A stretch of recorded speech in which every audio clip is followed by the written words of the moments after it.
Good evening, and welcome to the Portsmouth Board of Adjustment meeting for September 26th, 2023. The meeting is called to order, and I just want to tell a couple of the rules, that speakers can speak for 15 minutes. If they would like to speak for 20 minutes, please let us know ahead of time, and we will approve the request. People who are speaking to, for, or against have 5 minutes. Okay? So for this first item, ML is going to be our alternate. Okay.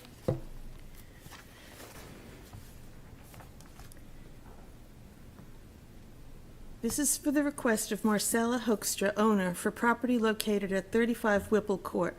Whereas relief is needed in the form of an equitable waiver for one, an accessory structure with an 8.5-foot right yard where 10 feet was permitted and an 8-foot rear yard where 17 feet was permitted. And I think we are going to deal with the request for an equitable waiver before we go into. And then if we need to go further, we will go further for the variance, okay? It doesn't give it. Yeah, sounds good. So, welcome. Good morning, or good evening, Chair Eldridge. It's nice to see you and the rest of the board. I sent some items over to Jillian this afternoon. I don't know if they've been handed out. I'm going to give you a set. This is a butter support letters that my client gave to me today. Do you already have them? They were at our seats. Okay, great. So there's a little map, and then you can see that we have the support of 6 of 8 or 9 abutters. The other 3, one is a rental, and 2 have not responded. But Marcella reached out to each of them. Jillian's got the site plan up. The simplest thing to say about this property is that what's on the lot is not changing. There's a house and a garage, and there isn't a proposal for any addition or anything. The proposal is to take that garage structure and convert it to an ADU, which would be used either for rental income or to house Marcella's father, Jupe, should that be needed in the future. What we know about that garage structure is that in 1968, somebody came to the city and filed a request for a variance to place a garage 10 feet from the right side lot line and 17 feet from the rear lot line. But what they built seems to be larger and a little closer to the right side lot line. If you look on page 4 of my memo, you can see that that person who drew the sketch in 1968 completely misjudged the angle of the right side lot line, and they drew it going away from the house instead of going toward the house. This is an interesting shaped lot because it's on a cul-de-sac, and so the 2 side lot lines converge toward the cul-de-sac, and the lot is wider at the back than it is toward the front. So it appears to us that the front corner of the garage as it exists now is closer than was intended. It also looks to us like the garage is partially the right size, but it looks like what may have happened is that at some point it was enlarged so that part of it is like a garage, and then there were a wall and a shed roof put on the back, and that's been used as like a shed. The proposal is to take the portion of the garage that is garage and not shed and convert that to a small ADU. In order to do that, we need to first establish the legality of the existing detached accessory structure. I've put the information in my memorandum about the 1968 variance proposal. Also in my memorandum, you can see a photo. That's the Realtor photo from before Marcella purchased the property. You can see there's like a regular garage there and then like a flat roof extension in the back. That is the structure that we're talking about. So our position is that it's clear from the looks of it and the absence of any subsequent permitting or enforcement action that this structure has been there in its current configuration and the current distance from the lot lines for well over 10 years, likely much longer. I will also say that Marcella's father did the measuring to the lot lines himself, and so I do think it's possible that maybe it's better than we've made it out to be. I believe what he did was measure to the right side fence and to the rear fence. So understanding that the fences may not be placed entirely accurately on the lot line, there may be some play one way or the other. I guess I don't have a lot of heartburn about that because we're not building something new. We're just asking you to approve what's already there. If you want, I can go through the requirements for the equitable waiver quickly. You can see that it's existed for more than 10 years. It's not been discovered by any former owner or any municipal official.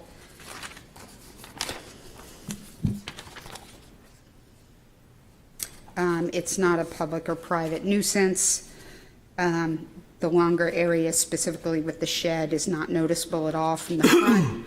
The garage conforms to the appearance of homes in the surrounding neighborhood. It's screened by landscaping and fences. So therefore, I would say it doesn't present a nuisance or adversely affect the value of the surrounding properties. And of course, too, we know that one of the neighbors in support of this proposal is the neighbor directly next to the garage. So I would suggest that their support is further indication that the location of the existing garage doesn't present an adverse impact on that property or any other property. Assuming we, I don't know if you want to undertake deliberation on the equitable waiver or not, but my understanding is whether, regardless, we still need a variance from you to allow us to then utilize that space as an ADU. Even if you grant me an equitable waiver for its dimensions and location, we still need a variance. So let me know when you want me to address that criteria.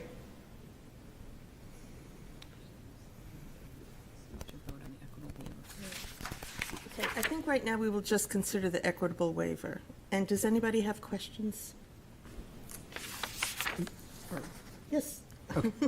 Thank you, Madam Chair. So some of the dimensioning that you have is a little tough to tell exactly what's going on, but so I do want to know, so on page 24, I think it's page 2, basically, of your Exhibit B, it's 24 of our packet. You do show that sort of shed off the back of the garage, which in my impression seems to be what caused the issue when somebody either chose at the time it was originally constructed or at some point in time subsequent to sort of add this shed structure onto the back of it. If you kind of do the math, it's roughly 6 to 8 feet, because it also looks like the garage might have been shifted a little bit in position. So I just want to validate the ADU that you show in floor plan on the prior page, so page 23 of our packet. Is that just the area that you would be sort of considering like the garage, or does that also include this area that has the shorter roof shed? No, it doesn't. It's just the original garage. Okay. The shed, flat roofed area is going to remain a shed for storage and the like. Okay. That makes for a smaller ADU, but again, we're not trying to make this a luxury ADU. It's just going to be a modest proposal. Right, and and ADUs are limited in the number of square feet you can have anyway, so. Yes, but this is going to be a very small one. The interior is only going to be about 353 square feet. Okay.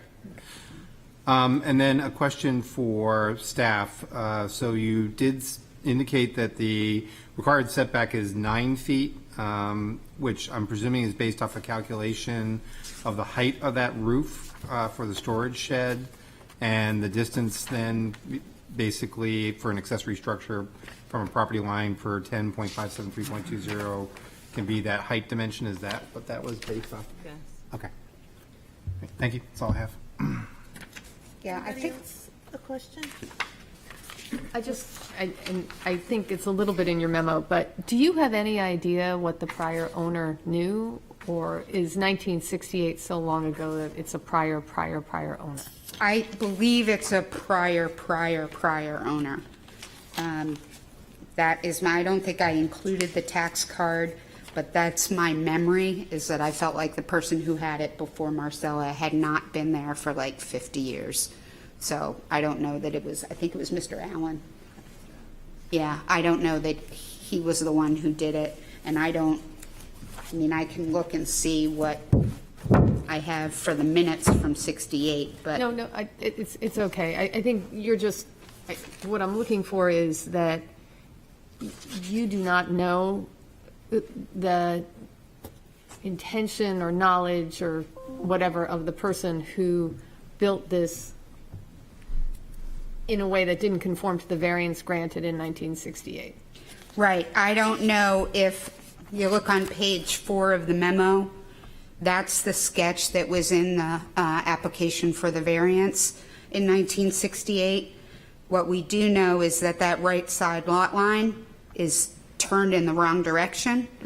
Number one, which was presumably a mistake. Number two, the proposed garage was still 18 by 22, but then there was that shed portion tagged onto the back. So I don't know if the guy who got the approval in 68 decided to build something bigger.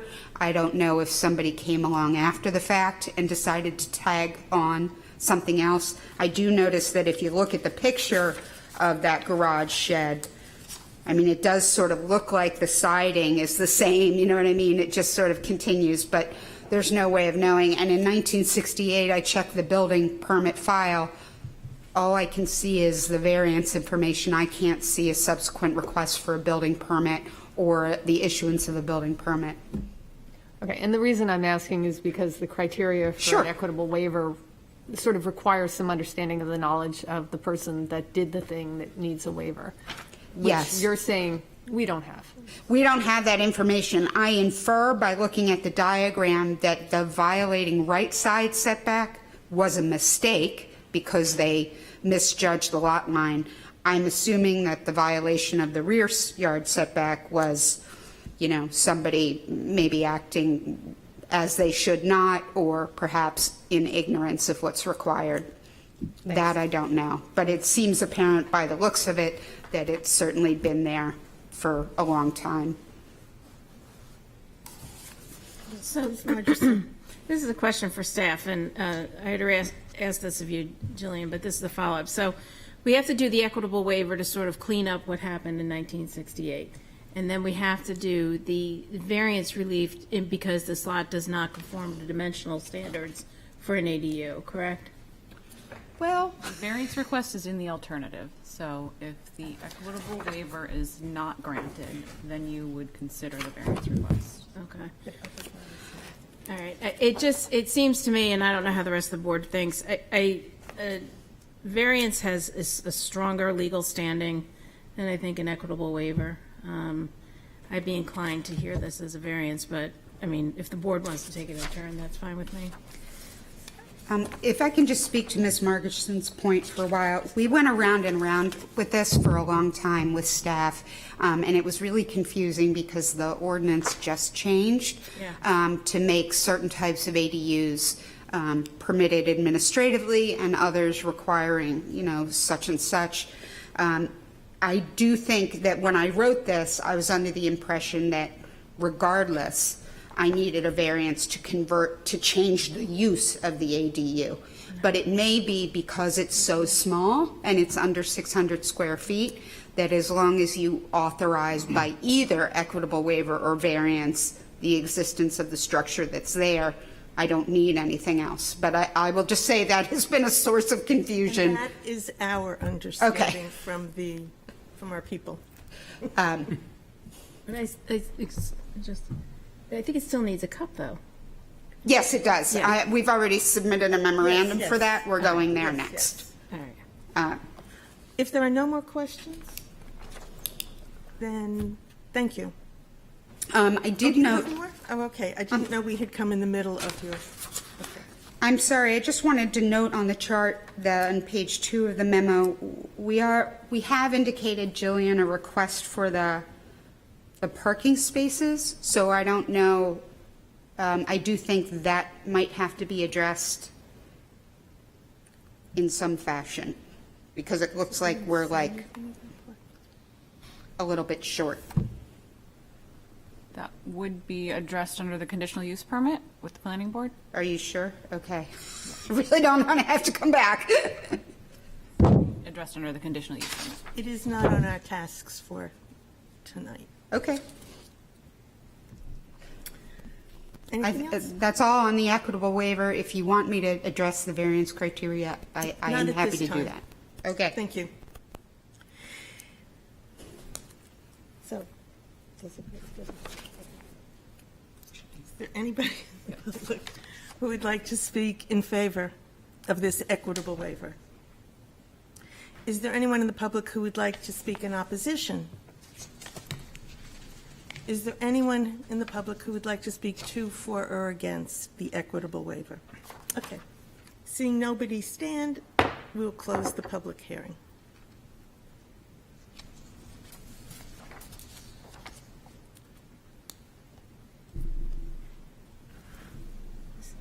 Can I ask a question of Jillian? On the equitable waiver, so I kind of established that the first question couldn't be answered, but the second one's obtained. If we grant the equitable waiver based on what's presented, do we still have to grant a variance? Okay, that's, and so it's just a question of whether, as I call you Vice Chair Margison said. Or Beth. Beth, which is better for the applicant, but the applicant has sort of decided that by coming forward with an ask for the equitable waiver, I think. Yeah, Do you want, I'm sorry, do you have something to say, Mr. Russell? only that I would like to move forward with the Yeah. Yes, with the I agree. equitable waiver. yes. Okay. I don't usually speak, but I'm going to speak now before the rest of you.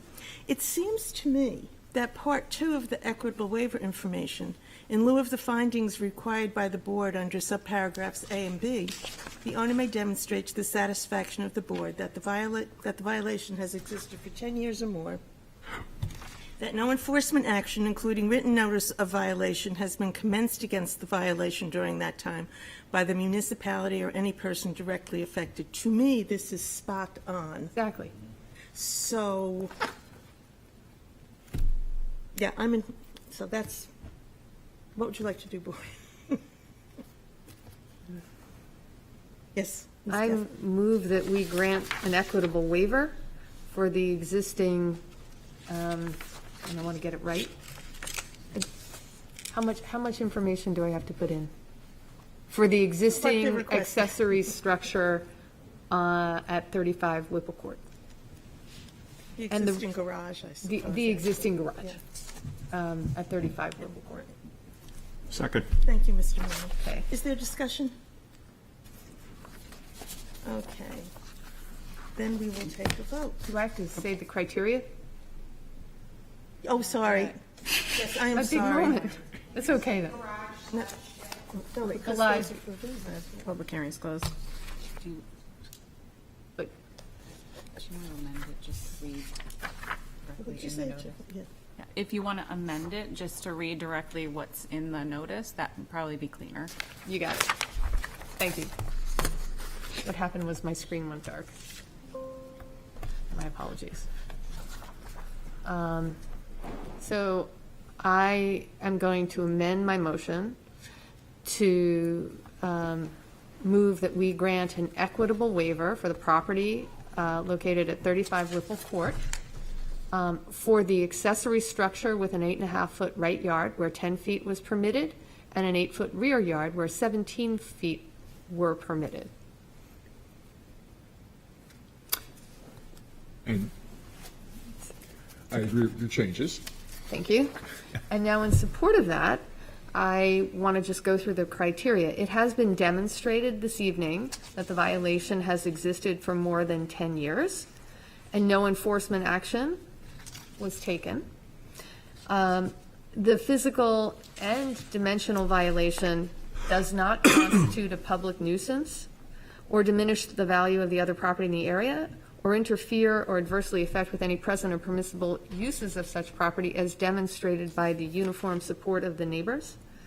And that due to the degree of past construction or investment made and ignorance of the facts constituting the violation, the cost of correction so far outweighs any public benefit to be gained, it would be inequitable to require the violation to be corrected. In fact, this property came forward, I think, in 2021 for a variance. This didn't come up. I think at this point it's water over the dam. Mr. Merrill, do you have anything to add? I agree. Okay.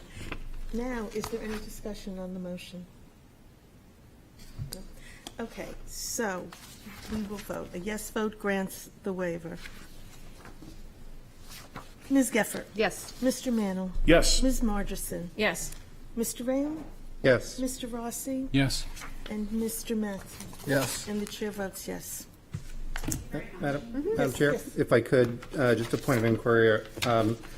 Just going back to the concern that the applicant's attorney had, I guess, could we just explore that just to make sure that we're confident that that's correct? Because I'm just taking a look here at section 10.814.131, and it does say that an attached accessory dwelling unit is permitted on existing non-conforming lots and within an existing non-conforming building, provided no new increased or no new non-conformity is created. But this is detached, I would, or is, because there's no physical attachment between the structure and the building, as far as I can tell. There is none. Are you starting with the table of uses, or you're? I'm on section 10.814, accessory dwelling units. Unfortunately, it doesn't, the only thing it talks to for detached is it says newly constructed detached accessory dwelling units shall be governed by the provisions of the ordinance on the side and rear yard. I'm not sure if it was, So, when we do the review, we start with the table of uses, which Yeah. allows in this district, under detached accessory dwelling units, up to 600 square feet. Yep. GLA in an existing accessory building that does not conform with the dimensional requirements of this ordinance or includes the expansion of the existing accessory building. And that is allowed by CUP. what page are you on? This is under the table of uses, section 10.440, page 4-7, Okay. 4-8. If I may, while you're looking, Mr. Raham, I think Mr. Mattson had something to say. Yeah, I was just going to say, I believe this would be, I have to look at it myself, but I believe this is under garden cottages. We don't have a garden cottages section any longer. It was updated most recently in May. Okay. But there are additional standards for detached accessory dwelling units under section 10.81440. All right, thank you. Appreciate the explanation. I think it creates a little confusion when the zoning ordinance is updated and our hard copies are not updated by the planning department. I'd like to request that we all get, current copies. Usually do, but I I guess don't have this one. slipped by. I Yeah. haven't gotten an update since I got the We book. can certainly do that. I asked for The mine. result of this discussion is that you are approved. Thank you. Good luck. Yeah, you're welcome. Okay. The next item of business is B, and Ms. Record will be sitting in as our alternate on this.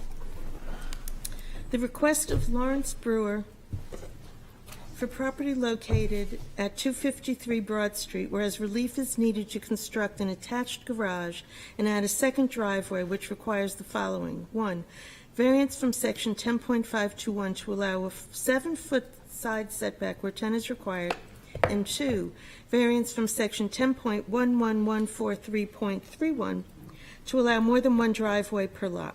Said property is located on Assessor Map 131, Lot 16, and lies within the General Residence A district. Is there anyone to speak to this?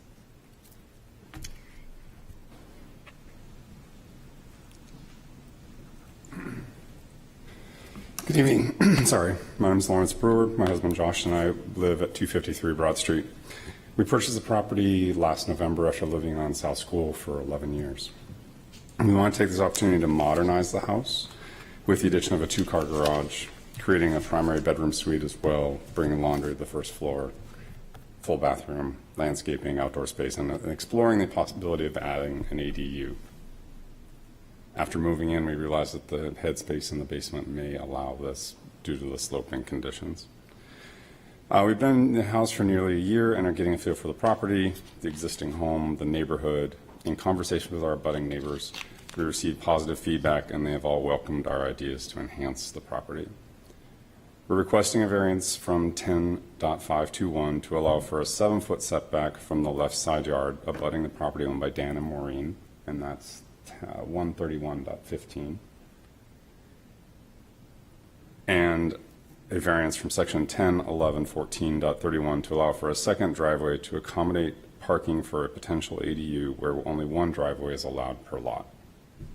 We believe this is the best use of the available lot space, adherence to the spirit of the existing home style, which is a ranch, and conformance to lot coverage, with the exception to one of the 4 setbacks from which we request the variance. As you can see on, I think it is page 12 that you have up, the house is 1,300 square feet. It's located centrally on the double lot, measuring 0.28 of an acre, approximately 12,196 square feet. We have a 30-foot setback in the left side yard, a 30-foot setback on the right side yard, 24 in the front, and 53 in the back. A 10 by 14 screen porch sits on the left side of the house, resulting in a 20-foot setback currently from the left side yard.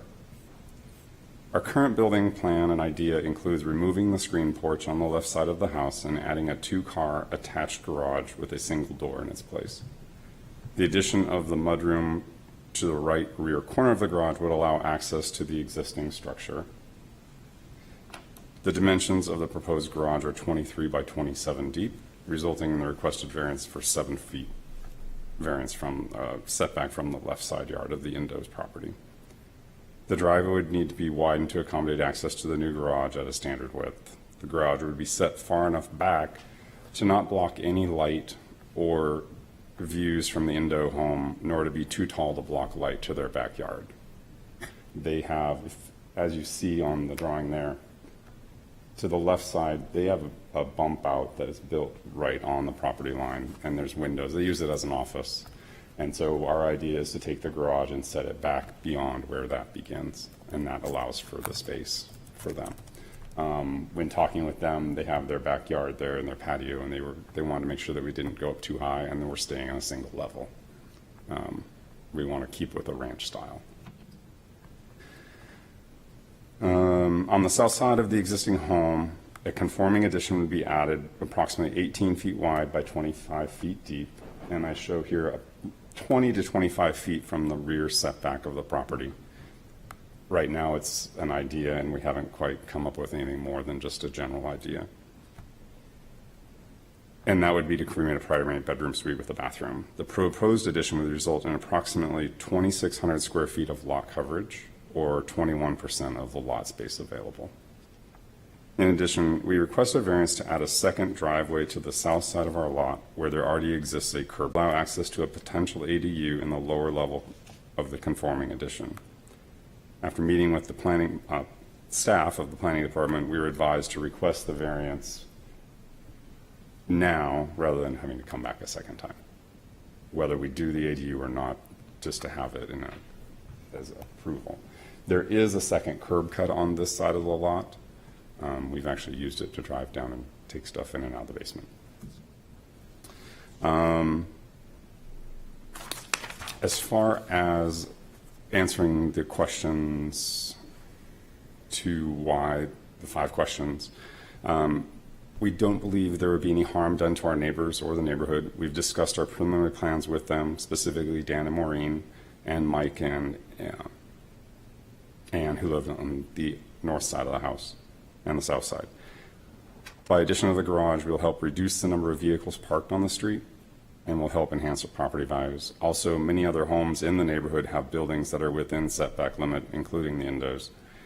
We have included there's several screenshots later on throughout our packet, just showing some that I picked out within the block around. We're asking for, the spirit of the ordinance will be observed. We're asking for up to 3 feet of variance from the 10-foot setback to the side of our property adjacent to the Indos.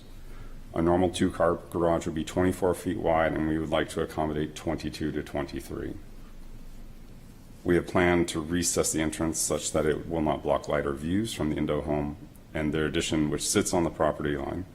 Also, the pitch of the roof on the garage will not impede any light to the backyard of the Indo residence, as we currently are planning for a height of the garage roof to be approximately 12 feet. The request for the second driveway would be conforming. We ask for the variance to only add a second driveway to the property as needed in the future. Substantial justice will be done. When we started to look at the home to create a garage, a longer conforming 2-car tandem garage would have to sit more forward and extend deeper into the backyard. We believe this would actually block more light from them, even though it would be conforming. By allowing a 2-car garage with the setback, we will be able to accommodate both their needs and ours. The value of the surrounding properties will not be diminished. Our intent is to modernize the home and property and bring it up to the values that are currently in the neighborhood. The addition of the garage, enabling more off-street parking and a full bathroom for the primary bedroom on a single level, will again enhance what the house is, and it's a 1957 ranch. Literal enforcement of the ordinance would result in an unnecessary hardship. Enforcement of the provision would mean that hardship could be multifaceted. We would again look at a tandem single-car garage, which could block light and views from Dan and Maureen's house. In addition, it would leave less driveway space, forcing more cars to be parked off the street. Currently, we park tandem in the driveway, and if anyone comes to visit, they're parked on Broad Street. And we find that Broad Street is getting more and more congested every day. Approving our request for variance would allow for more driveway spaces as well as the 2-car garage. One of our neighbors, one of the abutters, did send a drop-off of letters to us today, so I bring that to you. Got them all. Thank you.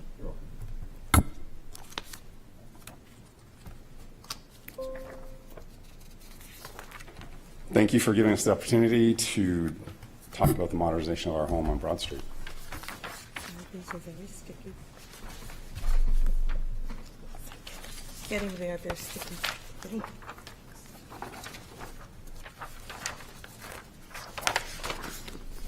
you. Is that all you need, or do you have any questions? Give people a chance to ask you questions, Okay. so we'll just wait a second, and we you. will look this over. Are there any questions for Mr. Brewer? Mr. Chair? I'm going to go with Ms. Rick. Yeah, that's fine. Hey, just to be clear, where is the existing driveway? So the existing driveway is on the north side of the house. Okay. So what you see in blue there is the south side. It's on the opposite side, right in front of the screen porch, that bump out there. We use left and right. Yes, okay, left and right.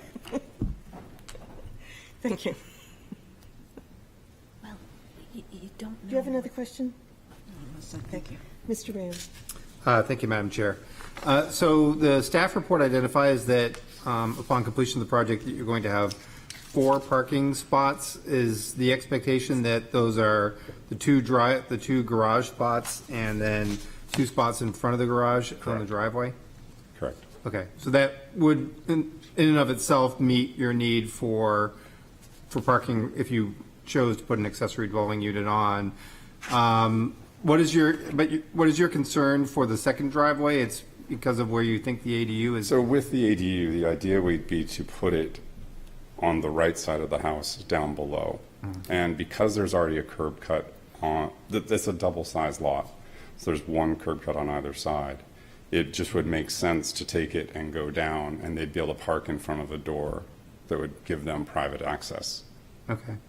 And would you say that your property, it's not really captured in your write-up, but would you say your property is kind of unique in sort of having this sort of double lot size compared to some of your neighbors? Is that? It is, and the way that they sat, the house is really pretty much in the center of the lot, so that's why you've got equidistance on either side, and it's deep enough that we can still maintain within the setbacks everywhere else except in this one area.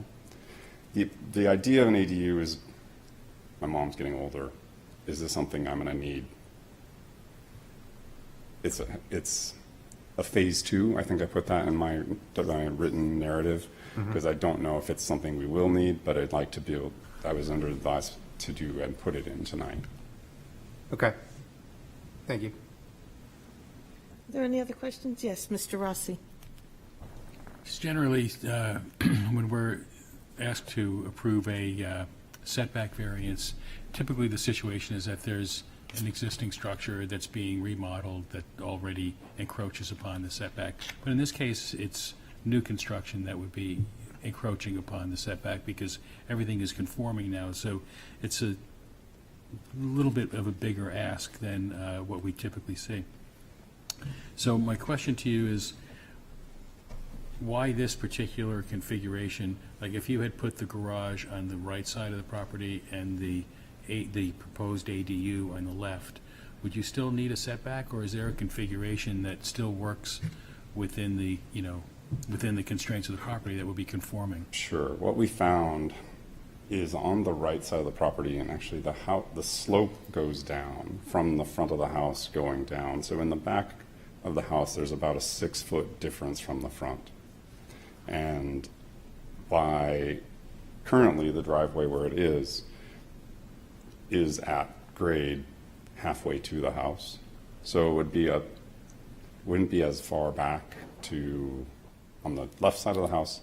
Yes, you're right, it is a new construction.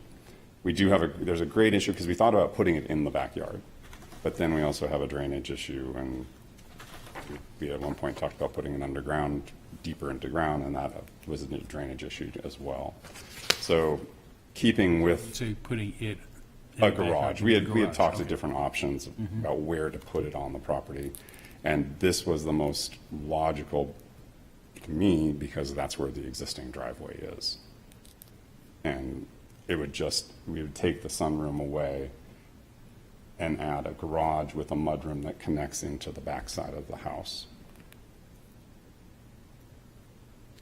So it's the slope towards the rear The that, slope on that side's a little bit more than the left side of the house, and that seemed to be the least resistance of path.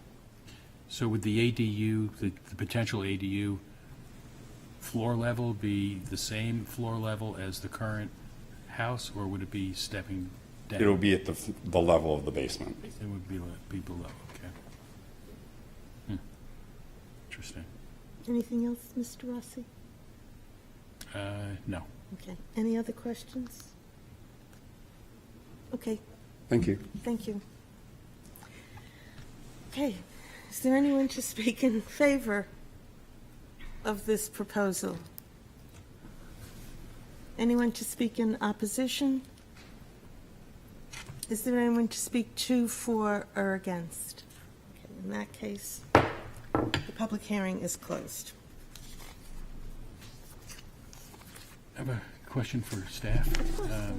William, if we often get people coming to us, especially over the last several months, who say that they have not had a chance to begin construction on projects that were approved or variances that were approved 2 years ago and then need an extension.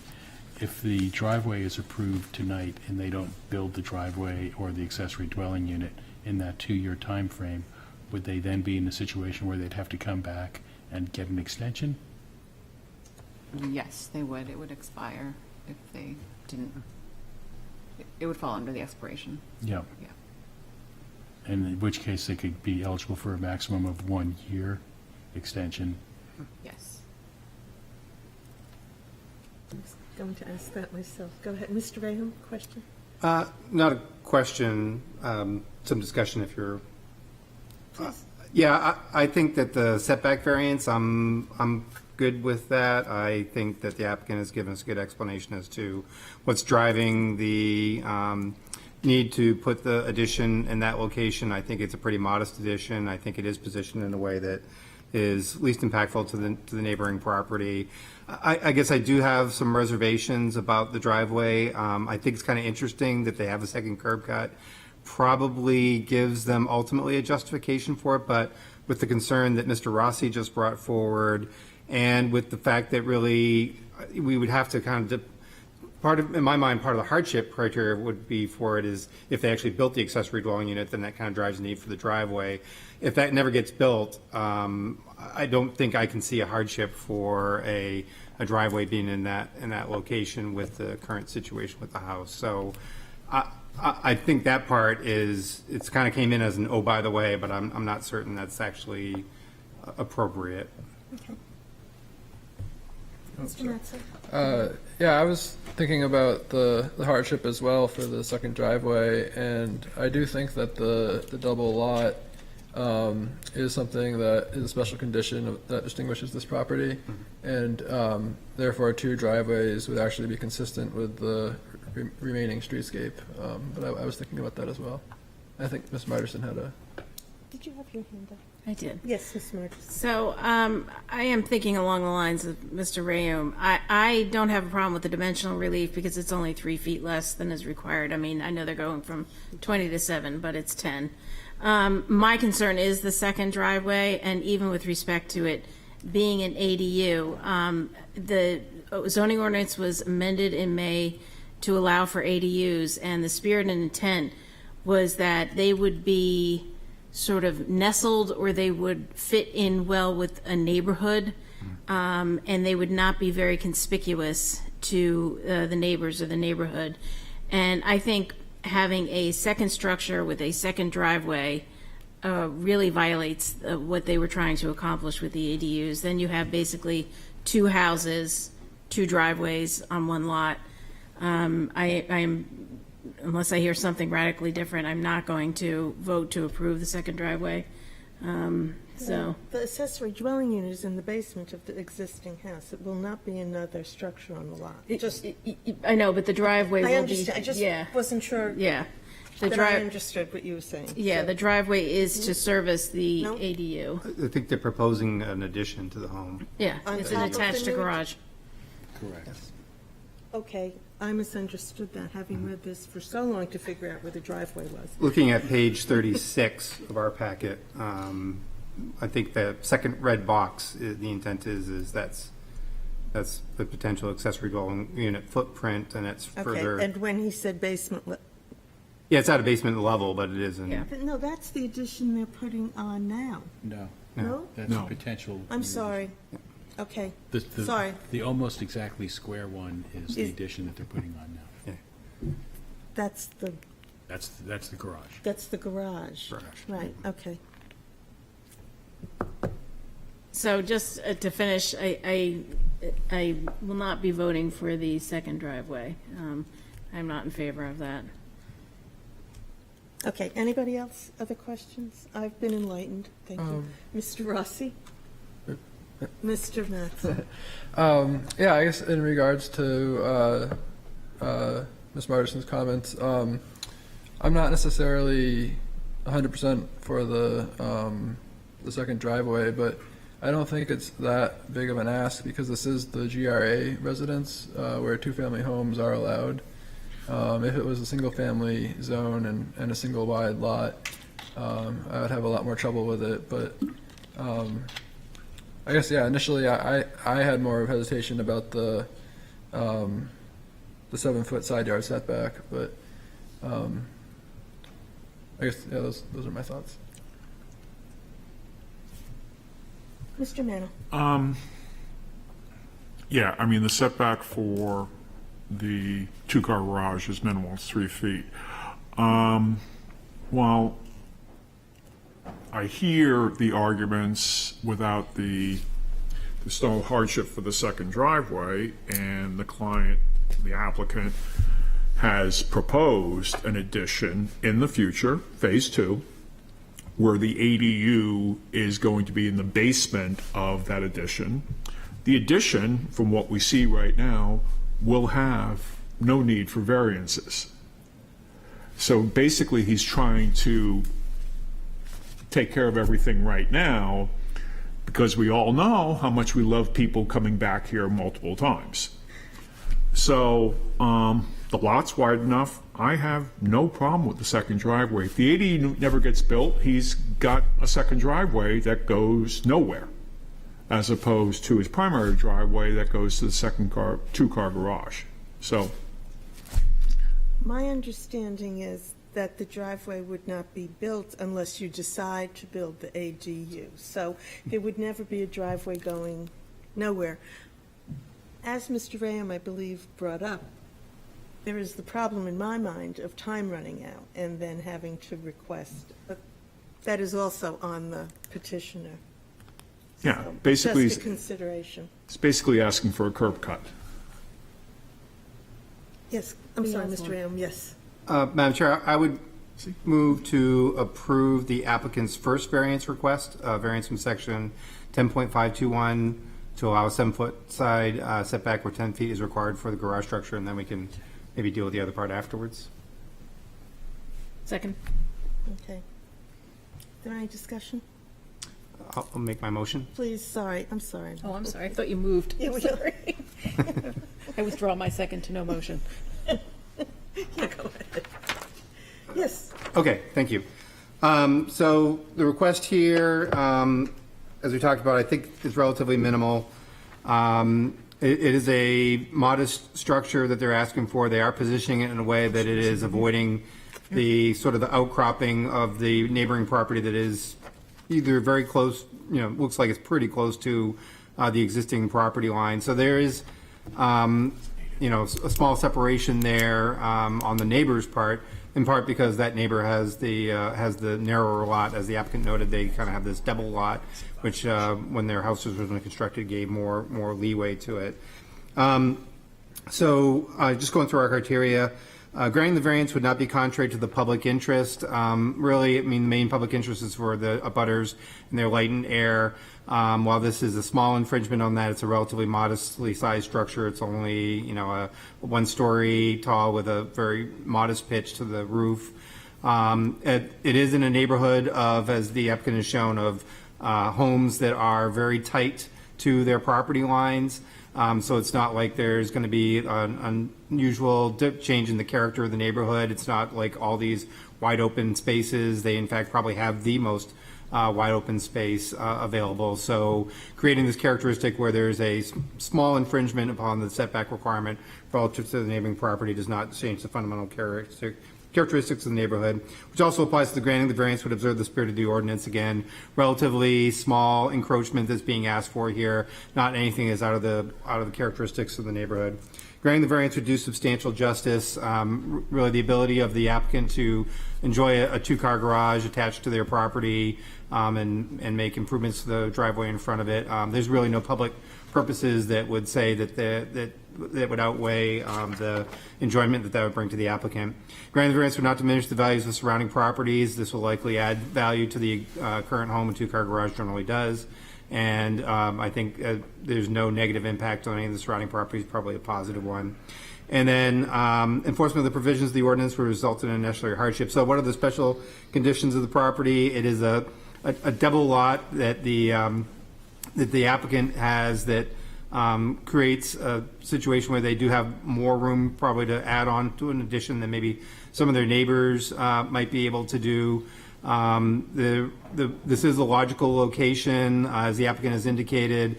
There are some topography issues and some of the other potential locations for the 2-car garage that put it in this location where it does require a modest amount of relief. And so with that, I do think that there are those are the kind of unique characteristics, and that it's a reasonable request to create this, modestly heighted addition within the setback. So I recommend approval. Does the second have anything to add? I do not. Okay. Is there any further discussion? A yes vote allows for the garage, the variance to allow for the garage. At this point, that is all we are voting on. Okay. Ms. Record? Yes. Mr. Mannel? Yes. Ms. Margison? Yes. Mr. Rayam? Yes. Mr. Rossi? Yes. Mr. Mattson? Yes. And the chair votes yes. Would anybody like to do anything else? So, Madam Chair, I guess maybe a request for staff. I mean, I don't want to necessarily deny the second request. I do think it could potentially be valid at some other point in time. If we deny it, it could prejudice a future application, although you could say it's substantially changed if they were actually doing it at the same time as an ADU. I just think that the request is premature and that there was simply not enough to act upon. Is there some other methodology that we could use, like not consider it or leave it in abeyance or something along those There lines? may be someone who would like to make a motion to approve prior to. Also a possibility. I'm just asking. I don't know that. But I if we just- do But if it that failed, and it yeah. fails, then they're going to be up against Fisher v. Dover, Right. right? Well, You're right. Well, The other, I think on the opposite side, then you would need a motion. That's why we always used to get kind of nervous about, making a motion to approve and then it fails and you say, oh, it's disapproved, because then the applicant never has the reasons why it was disapproved. So I think you need a separate motion to create a disapproval. So, yeah, it's tricky. But the alternate would be is not to have that motion and do something to, like, not consider it at this. Didn't we do that recently where we petition if I pass the. There's also the option of denying without prejudice. Okay, can I would, if I may, I would like to explain what's going on. One of the reasons we're hesitating is because if we were to deny you tonight and you came back with the same request, there is something called Fisher v. Dover, which means there's got to be a considerable difference before we will reconsider. And therefore, we don't want to put you possibly in a more difficult position. Sure, that So makes that perfect is why sense. we're taking this time now. Okay? That's fine. I can answer any questions if anyone has any other questions. Public hearing is closed. Yeah, well, you're not, I can. I know. Madam Chairman, Yes. can the applicant withdraw Oh, of course. the second variance request? But I think we've already had the public hearing. Right, per our We rules and can- regulations, yeah. they can't withdraw once the Withdraw public after- hearing. Yeah. We have to vote it up or down. I don't see Yes. there's any possibility of a postponement or anything. We Well, can deny without prejudice. I don't see that in our Julian rules. has said. Didn't we have a case fairly recently? Okay. Where, I'm sorry, did I cut you off? No, you can ask first. Go ahead. Didn't we have a case, I don't have the RSA with me, so I can't thumb through it and find the reference, where we Can I make approval? basically, it was that, the one where there was a dispute over the property line, and we told the applicant that they would not be considered at this time because we didn't have sufficient We didn't have some information. of the information. And at this time, we really don't have sufficient I guess we could use the same aspect of the RSA to say that until they have, more active plans for an ADU, we don't have sufficient information to act on this. Well, for some of us, that's very pertinent information. I don't know. And that would just be a postponement to a time certain in the future. It can't be for like 1 or 2 years or something. May I is give this that back right? to Jillian for a minute, and then we can get the gospel? I mean, certainly your options are to either approve, deny without prejudice, or postpone, but you would need a justification and a reason for any of those motions. And I make a motion, I'd like to make a motion that we deny without prejudice. Because that won't create the Fisher v. Dover hurdle, right? Correct. Okay. No? I've never Marcus. heard of a denial without prejudice. I don't see it in our rules and regulations. Am I missing it? Or is it an RSA or something? I mean, I haven't been on this board for that long, but I've never heard of a denial without prejudice. We did it on a Tim Phoenix one, like a short time ago, I thought. Yes, We did. I'm looking for we it. did, so he would be enabled to come back. Some lawyer came before us and wanted a denial without prejudice. I think it was Tim, but maybe it was somebody else. Yeah. It was on Aldrich Street. Give us a minute. Complex legal term. Mr. Rossi. That's it. Oh, for goodness sake. Haven't Can you we, switch seats for me? haven't we before, if with the appropriate motion, reopened, public hearing or something But I to, don't and know that would how give them a much- chance to withdraw if, I don't know if that has benefits or not. Okay. I mean, this, denial without prejudice potentially If that's seems. possible, that seems a good way to go. Madam Chairman? And- Mr. Mantle, Can I ask a question of the applicant? and he asked the question of the Oh, applicant, just as I did. No. Our public hearing is closed. Yeah, If you want to vote to suspend the rules and all. if we want to vote to suspend the rules. Make a motion to vote to suspend the rules. Second. All in favor? Aye. Aye. Anyone opposed? Okay, please.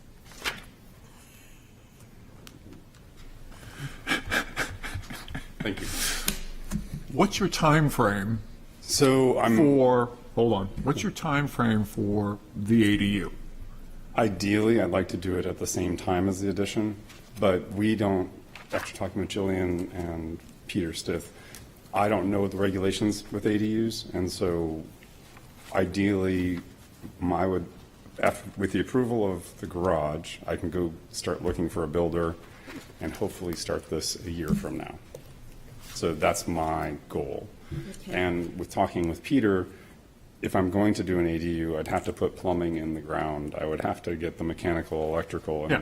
and that in place as well. So ideally, yes, I'd like to have it all done at the same time.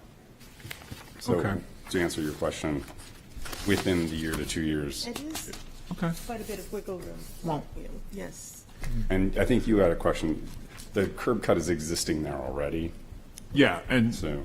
we're basically, we're trying to find the least harmful way to get this dispensed with. Thank you. You're welcome. Thank you. Anybody else? Okay, thank you. Is it possible? Yes. Because I have no problem with the driveway, and the reason given is for the ADU. And the ADU is phase 2, okay? But he's going to be building everything. He doesn't have to come back to us for any variances for the ADU, given the plans. Right. Can we make the approval of the second driveway contingent upon him getting approval for an ADU within the next 3 years? Has to be 2. Has to be two. But that's, can we do that? Or is that too big of a contingent? Say it again. Mr. Mantle suggests that we approve the driveway contingent on the approval of the existence of an ADU. You could certainly condition your approval. That seems to be I mean, possible. because all he would need to do to make the driveway approved is get an approved ADU within 3 years, right? 2 years. 2 years, 2 years, okay. right? Because that's how long this goes. How does that sound to the board? I see rolling eyes. I'm not voting for that, so. I just But would don't, someone like to make a motion and see if it gets a second? Mr. Mann. I make a motion, we approve item 2, the second various request from section 10.11114.31 to allow more than one driveway per lot.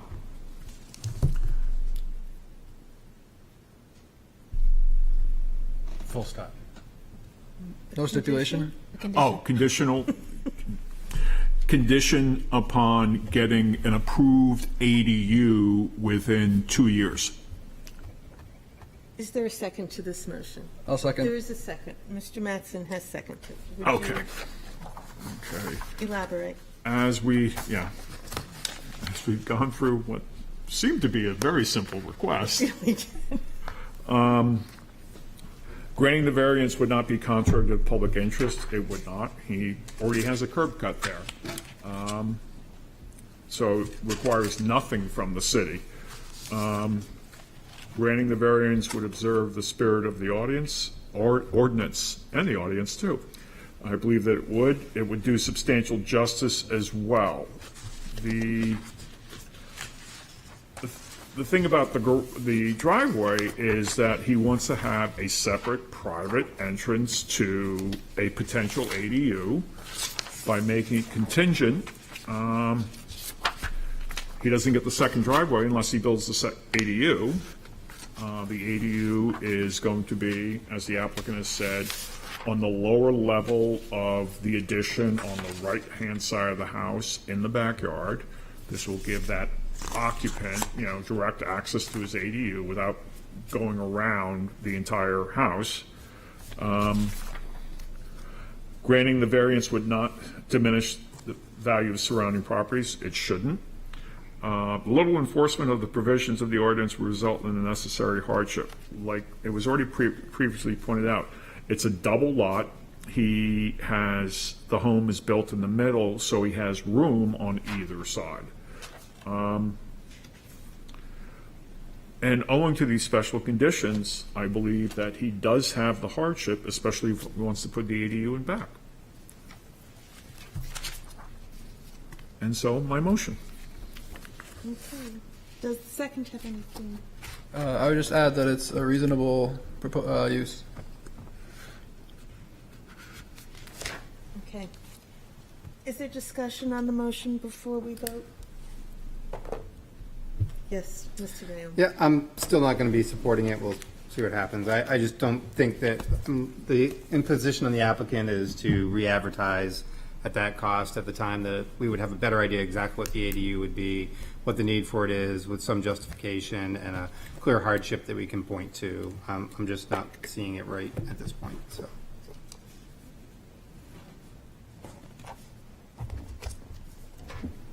Would he need to come back for the ADU? No, he doesn't need to come back for the ADU as far as we know. I don't disagree. Right, I don't disagree. Okay. Yes. Okay. I don't disagree with your statement. Thank you. Madam Chair. Okay. If there's no further discussion, then we will vote. A yes vote allows the driveway contingent on the creation of an ADU. Ms. Record? Yes. Mr. Mannel? Yes. Ms. Margerson? No. Mr. Rahun? No. Mr. Rossi? No. Mr. Mattson? Yes. And the chair votes yes. So there are 4 yeses. 4-3. You got it. For better or worse, you are approved. No, wait. 1, 4 to 2, 3. 4. Oh, you voted yes. Yes, Yes. Oh, thank God. Yes. Okay. Yes. my motion. You're good. I was very, very torn up Okay. about that. Well, so much for the simple one.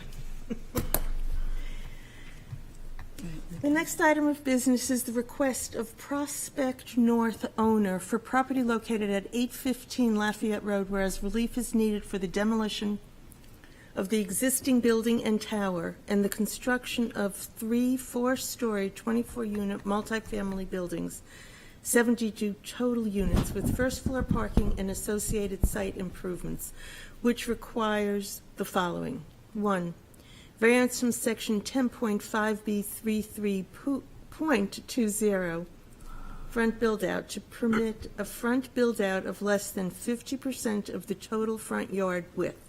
And 2, variance from section 10.5B33.30, facade orientation, to permit a facade orientation that is not parallel with the front property line.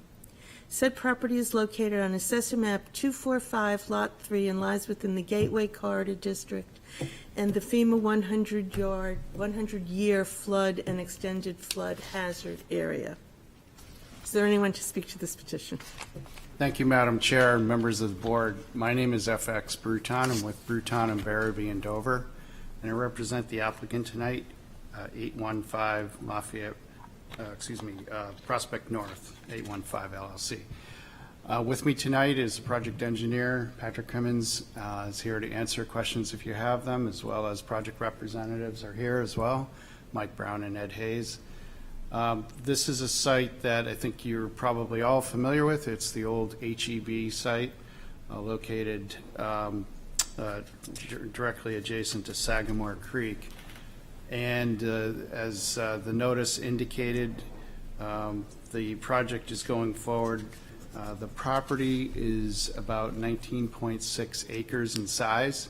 It's an odd-shaped lot. It has, first of all, basically like an extended kind of pork chop sense to it, with a long, narrow neck at Lafayette Road, and then it kind of swings around into the back. But it also goes along Sagamore Creek, and what that does is it creates, for most of the frontage, an area where the 100-foot buffer comes up through most of that frontage. In addition, there's a DOT drainage easement located in that area too. On that plan that's on the screen, the green line that is depicted is essentially the 100-foot buffer. So obviously what the plan depicts and what the developer would like to do is not go within the buffer. Obviously that's a significant environmental upgrade in terms of what they could do, but certainly they want to stay away from that buffer or not within it. One correction that I wanted to make, or not correction, but kind of update, is that if you recall, if you knew the property, there were two antennas on there. There's a large one and a small one. The small one is now gone, so I just wanted everyone to understand that. That was the one that was originally created and was taken down, so that is already gone. It doesn't really relate to the variance request, but I just wanted to make that clear that that's actually gone now. So although it's a little bit hard for me to see, and maybe for you because you probably have smaller plans, but if we blew up this plan and we were talking about the two variances in question, we'd be talking about basically there's a requirement for a 50% build out on the front yard is what it says, not the frontage per se, but the front yard. And as well, the buildings are supposed to be perpendicular to Lafayette Road. So we've asked for two variances, and the access, as you can see, is depicted and existing already on the area that is along the shopping plaza and away from the creek. And the building placement would then try to address the building front build-out, but doesn't completely if you look at the entire frontage of the lot, which is 276 feet. But what we tried to depict here is if we went off of the buffer and if we stayed out of that, what would be the usable, if you will, frontage? And what would that show in terms of an amount? I quoted a figure twice in my presentation, and one of them was a typo. So I'm going to correct one of those typos, and that distance of what we call usable, if you will, and what we depicted on that plan is 114 feet. At one point I said 106, but it's on both. I should have said 114, so I apologize. So our build out is 58 feet, which is actually 51% of what we think is usable in terms of staying out of that buffer. So we kind of meet the intent, if you will, of the ordinance, which you could apply to this scenario, in that we are building out 51% of the usable area. The other portion of that area would then be, again, to maintain safe access in and out of the site. So we think the rationale just in general makes a lot of sense for the request. And again, we want to stay out of the buffer. One of the other things that this project does, if you think about it, the existing buildings are kind of hodgepodge right now, so they're clearly not conforming to that requirement by bringing our buildings up and doing a build-out the way we presented it. We become more conforming in that regard. But the other thing we do is we take all those old buildings out, and by doing so, we take 12,000 square feet of impervious surface, again, out of that buffer zone, and we stay out of the buffer zone. So you get an overall better effect environmentally, and certainly with respect to us respecting the wetland buffer, which I think is a good thing. So that's kind of the overall sense of that. Again, I think that, I was counting it up, I think I've been in front of this board for 28 years. I don't think I've ever seen a wetland buffer actually on the frontage of a parcel like this. So it's very, in my opinion, it's very unique.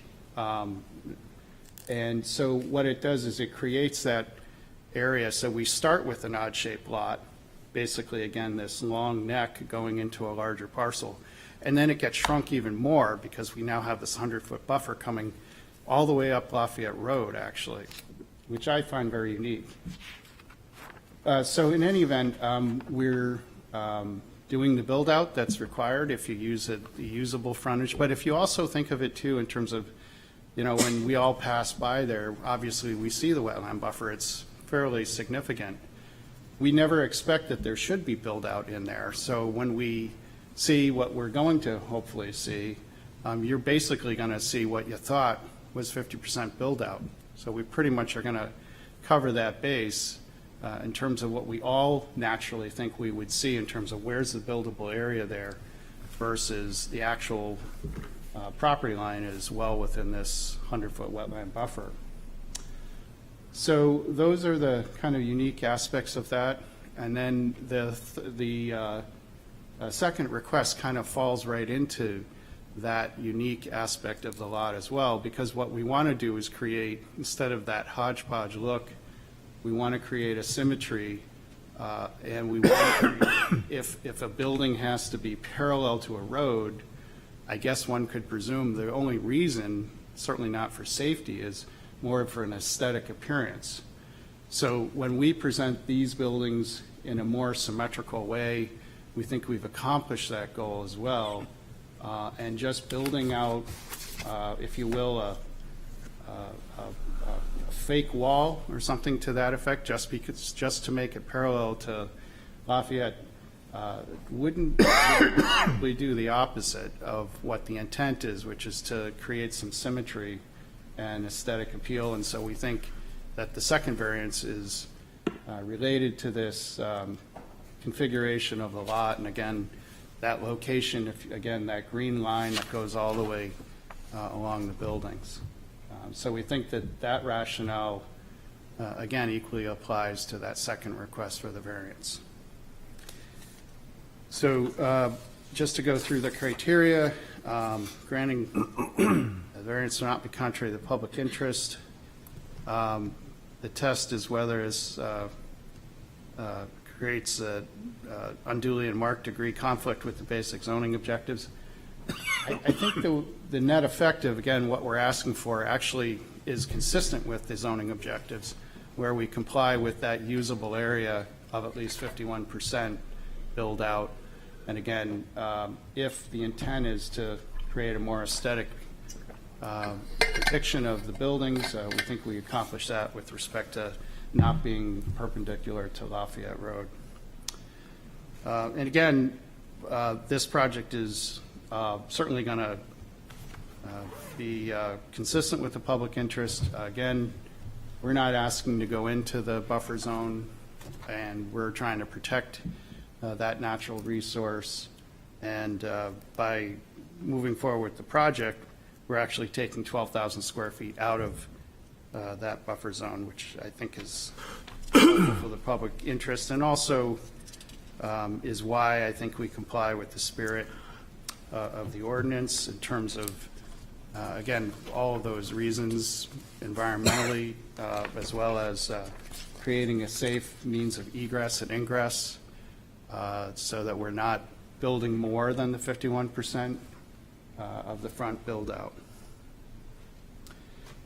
substantial justice. It's a balanced test between the harm to the public, or the benefit to the public, and the harm to the applicant. We don't see any negative consequence to the public by forcing us, in essence, to go into the wetland buffer to do a bigger build-out. It doesn't seem to make sense. It seems to be protecting the public interest and a benefit to the public for us not to do that, and that's what we're trying to do.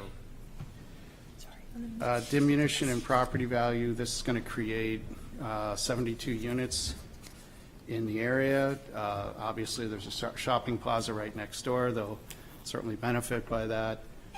But if you focus on this criteria vis-a-vis the requests, we're staying, again, out of the environmental sensitive areas, and we don't think that the granting of that variance to allow us to stay out of that would diminish any property values. And last, the hardship. Again, the first consideration is what are the special conditions of the property, and I think I've described those. I won't keep repeating myself, but they're there, and we're trying to respect them. And by granting us the variance to build out basically only what we're proposing, as opposed to forcing us to build out more, certainly doesn't create a conflict with the basic objectives of the ordinance, and it would be a hardship, an unnecessary hardship, to require us to basically build into the wetland buffer, which we want to avoid. So that's my presentation. I'm happy to answer questions. Again, our team is here to assist me as well. Thank you. Other questions? Mr. Ram? I actually have a question for staff, but I'd like to get an answer at this point. So the applicant has kind of indicated that in their minds they have about 21% build out, but just looking at the staff report, front lot line build out percent proposed as 0. Does staff not agree with what the applicant is stating, or is there something else going on there? Yeah, we actually noticed that too. I think it might have been a different interpretation of front lot line build-out. Front facade of the building or buildings as a percentage of the total lot width. And the front Because it's angled? facade, it's not, but maybe you've interpreted that 21% of the building actually faces the front lot line? Well, I don't know what, I presume Peter put that together. We had talked to Peter, obviously, about what we could do in terms of a build-out. It may have just been an administrative oversight, but we provided the definition of what a front yard build-out is, and it's premised upon the frontage and how much you build out, which I think is pretty standard interpretation of that. So we gave you the full frontage, which is 200 feet, and we tried to identify what was usable vis-a-vis what is not in that 100-foot buffer. So I noticed that earlier this afternoon, but I didn't have a chance to talk to him. But we do feel that we have a build-out in terms of how we presented it in the front yard. Yeah, I was just curious as to how Yeah. staff was interpreting as it. well. And, I'm okay. Different interpretation. But we really only be able to make, oh, never mind, I'll save my comments for later. I'm sorry, I can't. Later. Okay. Are there other questions for the applicant? Thank you. Thank you. Oh, sorry, I did have one more question. That's just for my own clarification. The tower that's being eliminated, was that the small antenna Correct. tower? Yes. So the large antenna tower stays That's as correct. is? Okay. Yep. Okay. Thank you. Yes, okay. Thank you. All right. Is there anyone in the public who would like to speak in favor of this petition? Anyone who would like to speak in opposition? Anyone who'd like to speak to, for, or against? Okay. Public hearing is closed. Ms. Marchison? I would move that we approve the variance as presented and advertised, if I get a second. Is there a second? Unless. Second. Okay, second. Mr. Merrill? Okay, so I hesitate to make a motion because I'm having a coughing fit here, but, in terms of the variance criteria, spirit and intent, which are taken together, which are 10.233.21, granting the variance would not be contrary to the public interest, 10.233.22, grant variance would observe the spirit of the ordinance. The finding on both of those is yes. And the reasons are, this is the Gateway District. The Gateway District is meant to be mixed use, walkable, provide housing stock for the changing demographics of the area. Presumably, that means having a facade along the street in order to sort of invite people in. There is a difference of opinion as to whether or not there's a 0% build out or a 21% build out. However, if it's 21%, that's more than was advertised, so that is fine. And I find that this does meet the spirit and intent of the ordinance for those reasons, because there will be buildings that are visible to Lafayette Road right now that are not visible at this present time. Also, in terms of protection of natural resources, I recognize that that is a planning board thing. However, one of the general public purposes of our ordinance is to protect wetlands. The building is situated outside of the wetlands for the creek, which is a very valuable natural resource, and therefore I find that it meets the public interest and spirit of the ordinance. The next criteria is 10.233.23. Granting the variance would do substantial justice, and here we are supposed to find whether or not, by denying the variance, if there would be a benefit to the public that outweighs the detriment to the applicant. I find that there is no detriment to the public in approving this variance. The next criteria is 10.233.24. Granting the variance would not diminish the values of surrounding properties. This is a commercial area. There is some residential in here. This is all zoned Gateway 1. There would not be any diminution of values to the surrounding properties by building this apartment building or multifamily dwelling. I apologize. And then the last criteria is 10.233.25. Little enforcement of the provisions of the ordinance will result in unnecessary hardship. A, the property has special conditions that distinguish it from other properties in the area. And B, owing to these special conditions, a fair and substantial relationship does not exist between the general public purposes of the ordinance provision and the specific application of that provision to the property, and the proposed use is a reasonable one. This property absolutely has special conditions. There is a drainage easement, which is on the front of the property, as well as the wetland buffers that make it pretty much impossible to comply with the provisions of the zoning ordinance as it applies to this property. And the proposed use is a reasonable one. This is for a multifamily dwelling unit in the Gateway District, which is one of the purposes of the Gateway District. So that finding is yes. And that's my motion. Does the second have anything to add? I agree with everything Mrs. Marchison said. The Gateway District, and we've only had one proposal come last year about the Gateway.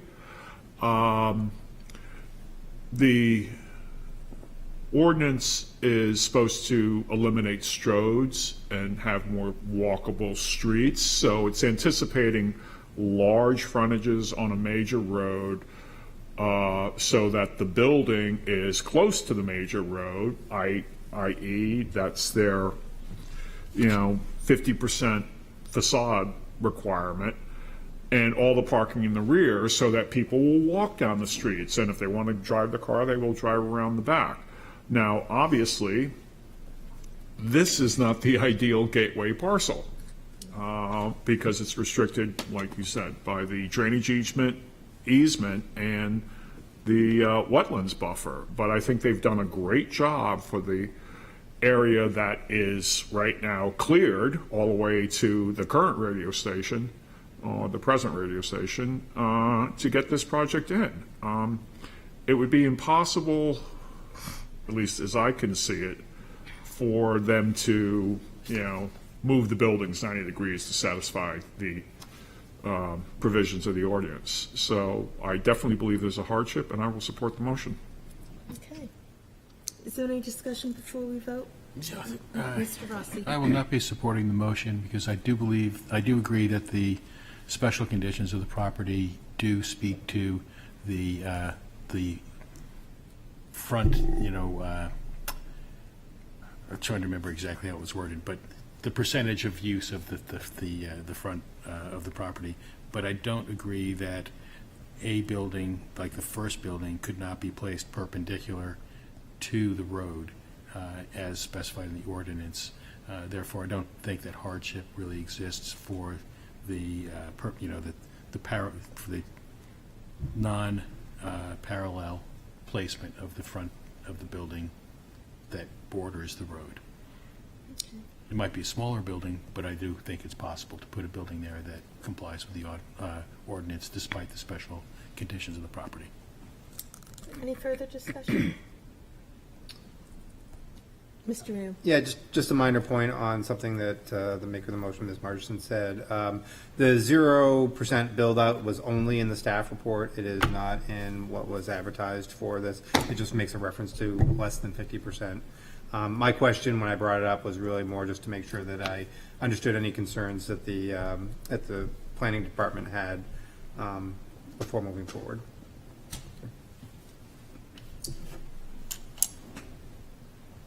All right. Then we will vote. Ms. Geffert? Yes. Mr. Mannel? Yes.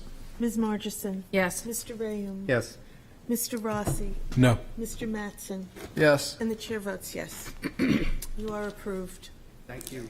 Just as a point of order, just to make sure the motion was for both variances in essence. Yeah, and I presume that's the case. I'm sorry. I just want to say, I guess, for the record, because the motion was for both requests. It was. Yes. Correct. Thank you. Absolutely. Thanks very much. Yes. Appreciate it. Have a good night. Okay, you too. If there is no, Ms. Geffert?